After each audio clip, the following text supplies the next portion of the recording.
Hey guys, this is Matt from Upsilon Mining coming back at you with another video. Today we're going to be going over some changes I've made with my mining farm, specifically around moving some rigs around to help with the cooling as summer approaches. See you then.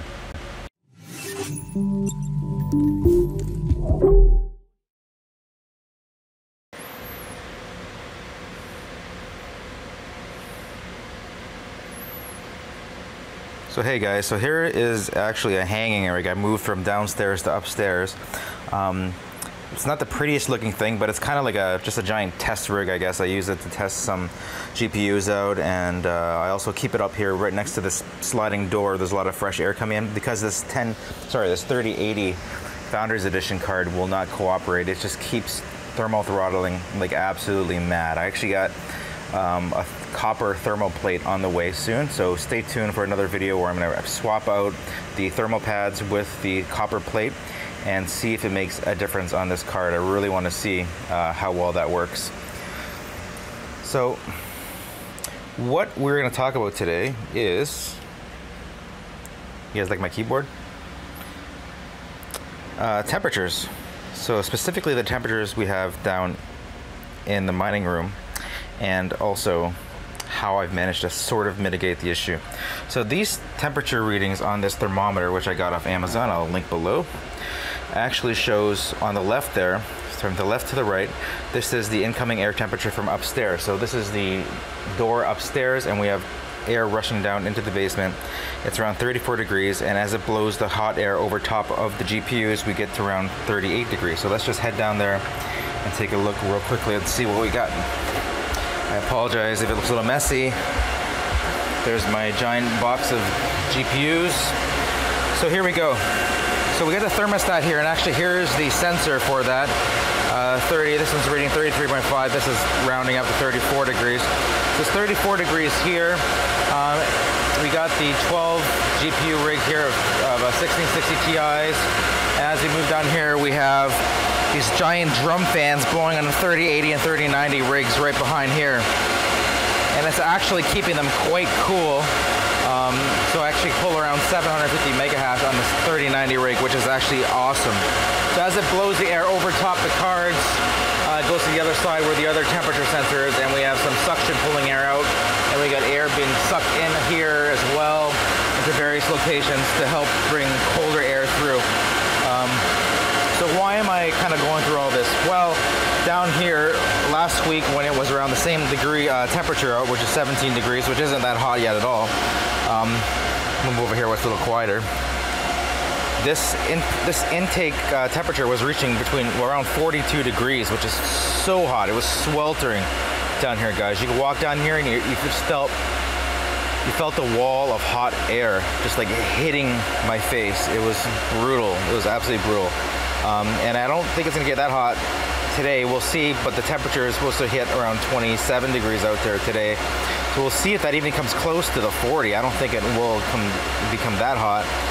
But if it does, it would have been way worse before I had moved some of these GPUs out. So what I did was I actually moved out one of the rigs, at least into the garage, and I'm moving another one out into the mining garage as well. So let me just hop on over there and we'll talk over there for a minute. Okay, yo guys, here we are. We're outside here into the mining garage. See here, this is my 370Z complete Nismo conversion. This is actually a 2011 Nissan 370Z pulling 300 horsepower at the wheels, guys. So I had this car tuned, full body kits put on. These are custom taillights. These taillights cost almost $3,000 Canadian once they were imported.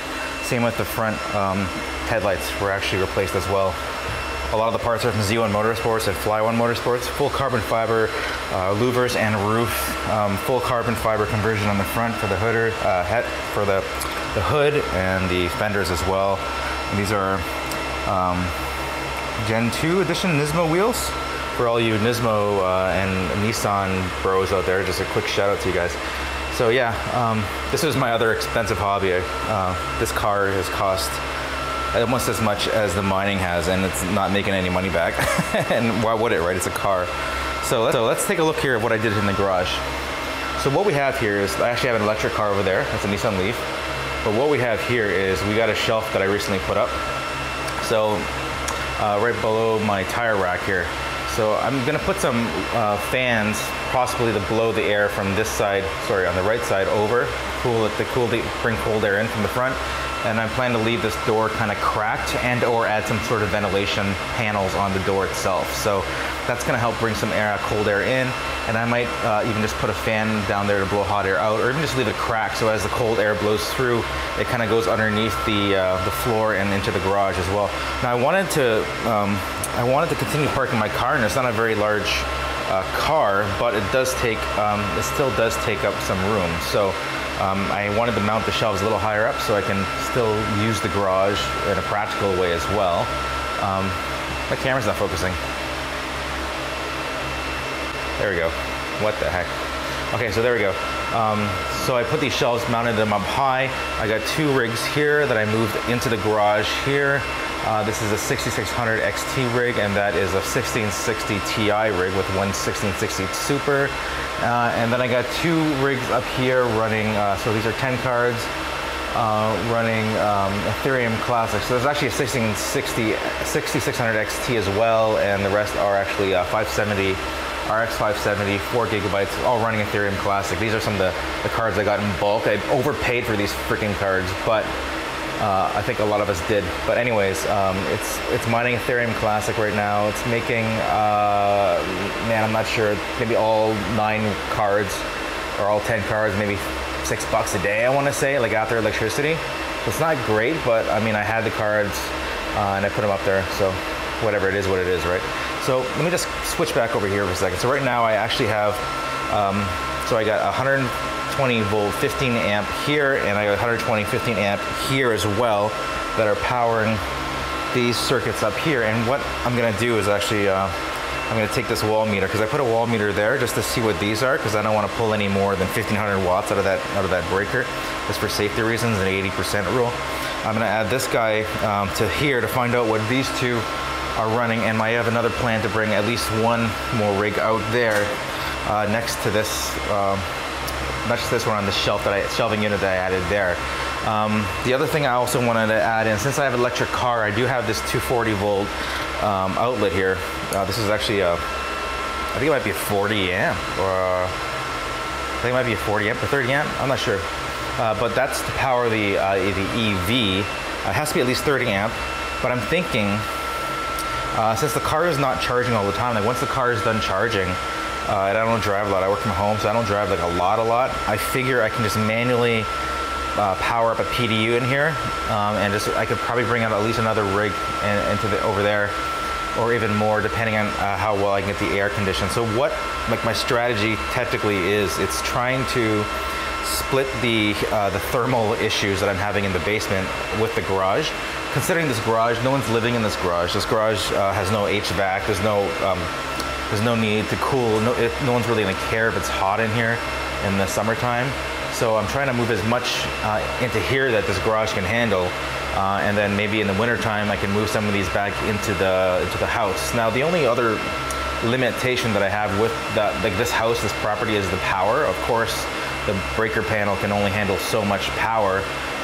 So I'm going to obviously have basically a breakpoint now. I'm at around 10.2 kilowatts. And I don't use a lot of electricity otherwise. I'm gonna have my fridge and appliances and whatnot, but like there's not a huge demand in my house for power, really.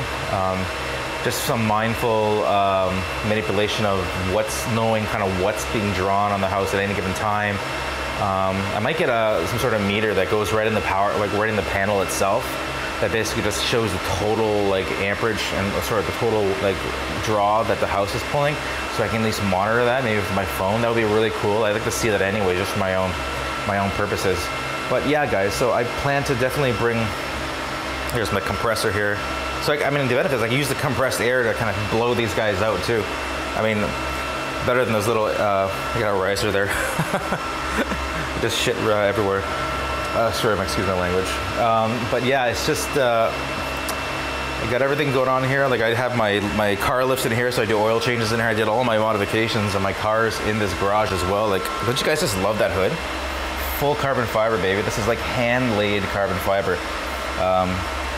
This hood goes for thousands and thousands. I don't even know how much it costs to get this shipped. Like over maybe $3,000 or more Canadian. Like once you pay the import fees, taxes, and duties, whatever, all that stuff to get it over. So I mean, that's another thing. Like in my last video, I was talking about how like legit hobbies don't pay back as lucratively as these rigs. I mean, like there's a lot of people that just like talk all the time about, oh, well, these rigs aren't gonna break even. You know, you shouldn't be buying rigs now. I mean, why would you pay that much for the rig? And blah, blah, blah, blah, blah. I'm like, okay, why? So like, why would you pay that much for that brand new car that you bought? You know, or why would you pay that much for, you know, that fancy new designer shoes that you have?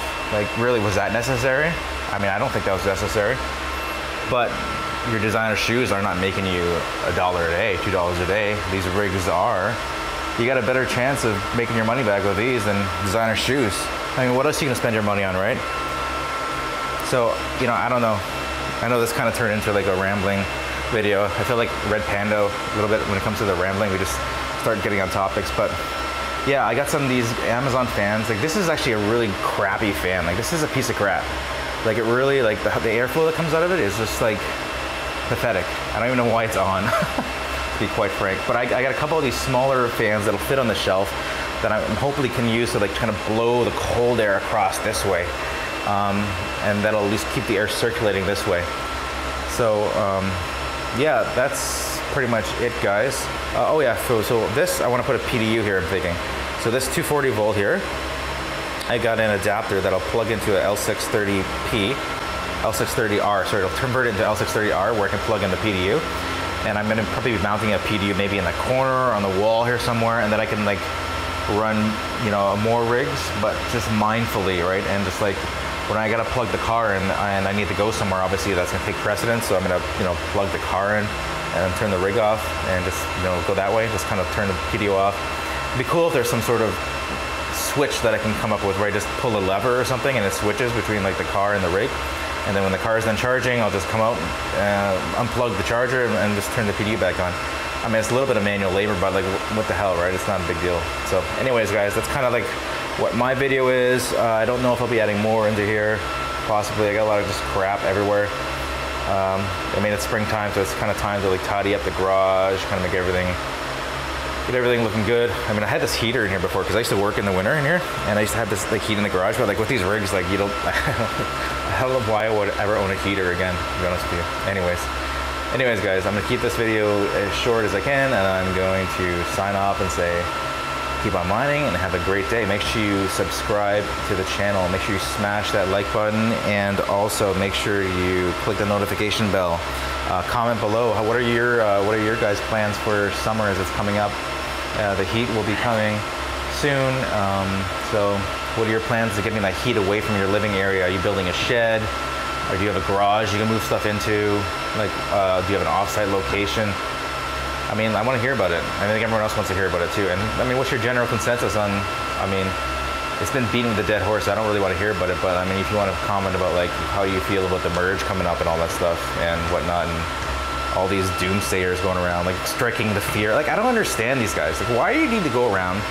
Like, I mean, for the most part, I mean, it's fine to disagree, but there's people on other like Facebook forums and whatnot where you just see them constantly just like trying to strike fear into other people. Like, I don't freaking understand that. Like, are you just trying to like make yourself feel better, or are you trying to like actually help people by striking fear into them? I mean, you're gonna scream like, "Oh, you're never gonna get your money back," blah blah blah. I'm like, yeah, but why are you getting so worked up about it, dude? Like, you're like, it's like you're the guy, you know, it's like you're the guy on the street corner with a sign saying the end is near, you know, like, you know, so like repent.